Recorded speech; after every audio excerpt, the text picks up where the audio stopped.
Hi hello అండి. Morning టైంలో ఇడ్లీ అనేది వేసుకుంటాం కదా టిఫిన్కి. అలా ఇడ్లీ వేసుకున్నప్పుడు మనకి తినకబుద్ధి కాకపోయినా, అలాగే ఒక్కోసారి ఎక్స్ట్రా వేసుకున్నప్పుడు మిగిలిపోతూ ఉంటాయి కదా. మిగిలినప్పుడు అలా సైడ్కి పెట్టేసుకోకుండా ఇలా మనం ఈవినింగ్ స్నాక్స్గా పిల్లలకు కానీ ఇంట్లో పెద్దవాళ్ళకి కానీ స్నాక్స్ అనేది తయారు చేసి పెట్టుకోవచ్చు అండి. నాకైతే 2 ఇడ్లీ మిగిలినవి. నేను ఇట్లా మీడియం సైజ్ ముక్కలుగా కట్ చేసేసుకొని ఒక బౌల్లో వేసేసుకున్నాను. ఆ బౌల్లో వేసేసుకొని ఇడ్లీలని అందులో 1 స్పూన్ కార్న్ఫ్లోర్, 1 స్పూన్ శనగపిండి, అలాగే half spoon chaat masala powder, అలాగే హాఫ్ స్పూను ధనియాల పౌడరు, పెప్పర్ పౌడరు, చిటికెడు పసుపు, కారము వేసేసుకొని మిక్స్ చేసుకున్నానండి. అలాగే రుచికి తగినంత సాల్ట్ వేసేసుకొని కొంచెం లైట్గా ఒక 2 స్పూన్స్ వాటర్ అనేది ఇట్లా వేసేసుకొని ఆ మసాలా అంతా దానికి పట్టేదాకా ఇలా మిక్స్ చేసేసుకోవాలి.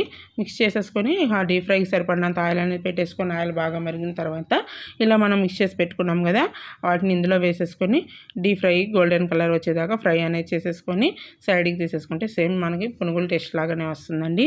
టేస్ట్ అనేది చాలా బాగుంటుంది. వాటి కాంబినేషన్లో ఏదైనా టమాటా కచప్ కానీ చట్నీ కానీ ఏదైనా ఉంటే వేసుకొని తినొచ్చండి. టేస్ట్ అనేది చాలా బాగుంటుంది. ఓకే, మీకు వీడియో నచ్చితే లైక్ చేయండి, షేర్ చేయండి, సబ్స్క్రైబ్ చేయండి. బాయ్.